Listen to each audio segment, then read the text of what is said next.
So as I get ready to drive to the casino here, a lot of people have suggested lately that I live in a van. It would suit my lifestyle. I don't think I'll ever live in a van. Here's why. First, let me get to the casino. I'm hoping there's a van in the parking garage and I could take a great picture for the thumbnail. You know if I was able to find that already. I don't. All right, found a van out in the surface lot. So good thumbnail, but you already knew that. So why would I never get a van? The thing is, yeah, it would be great on weekends in Vegas to like sleep in a van in a parking garage rather than get an Airbnb for 2 nights and pay like $100. The thing is, I drive so much during the year. Like for the foreseeable future, I'm gonna be driving at least New York to Vegas, at the end of the year back. And even if I stop with the trips to Council Bluffs, I might, on the way to Vegas, play Council Bluffs for 2 weeks. On the way back at the end of the year, play for another 2 weeks or something. I'll still have like, you know, trips to Southern California, EDC weekend next year. I'm probably going to Southern California, possibly the Phoenix area again. Sacramento, Reno, Tahoe. Like there are other places I go besides just Vegas. So I don't want something with very poor mileage, and a van would have that. So it would be great those actual nights instead of I'm realizing now how much I'm saying someone in the comments said I say it a lot. I never realized, so I'm going to try for the rest of the video not to. But it would be good for those nights in Vegas to avoid paying for an Airbnb for Friday, Saturday, and I'm not even in the Airbnb that much. There's a lot of poker. It's very busy Friday, Saturdays. Not my favorite games, but they are the busiest days of the week. So it wouldn't help all that much. It would hurt in terms of how much I pay in gas throughout the year. It would help weekends in Vegas. So how many weekends in Vegas? Because if I came to Council Bluffs for a month, I would get an Airbnb. I wouldn't live in a van out here for a month. And do what? Go to the public library or Starbucks or McDonald's every time I need Wi-Fi? That would be pretty annoying. I also enjoy cooking. If it's a full kitchen in an Airbnb, even if it's just with my rice cooker in a hotel room. So there would be trips like this, I would still get an Airbnb for the whole month in Council Bluffs.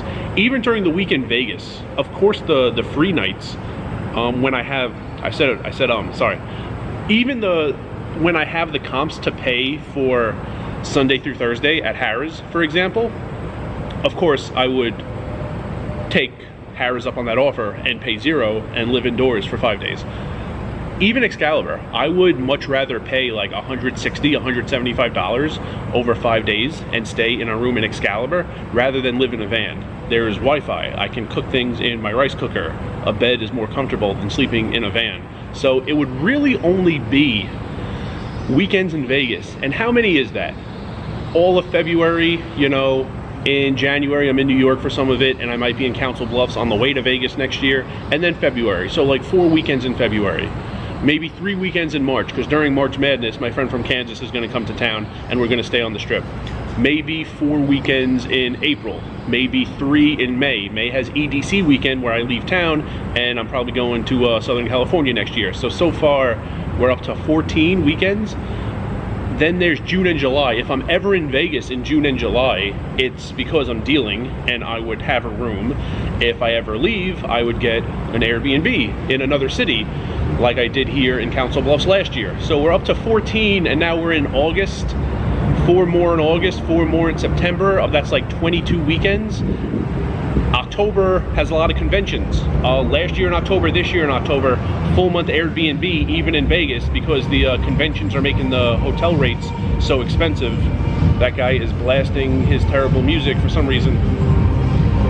And it would really only be like 20 to 25 weekends, saving $100 each. I'm gonna have to film the rest of this later because this guy's a jerk. So it would save me about $100 a weekend for maybe 25 weekends, maybe $2,500. It would save me in room rates, but how much would it cost me in extra gas for having a vehicle with much worse mileage than I would have otherwise? So it's really not that much of a money saver. I will tell you, I've thought of it. It would need to be like a small change, a small adjustment in order to live my weekends like that in Vegas. Sunday through Thursday, live on the Strip, and then Friday, Saturday, just play poker and sleep in my vehicle. And there's a Planet Fitness not far from the Strip. Use that for your showers. I've thought about it. The thing is, I need 3 things in this vehicle. Good mileage, because I'm still gonna drive around the country a lot. Climate control, because I'm not sleeping in a vehicle in August in Vegas, that's insanity. And enough space to lay down. There are vehicles like that. I know Prius used to, I don't know if they still do, they used to make a model like that. The divider between the trunk and the seats very easily folded down, and you could lay down. It also had climate control, so there are vehicles like that. It's not imminent, but if I ever do it, it definitely won't be a van. One of the 3 things I need is good gas mileage. And remember, rice is a spoon food.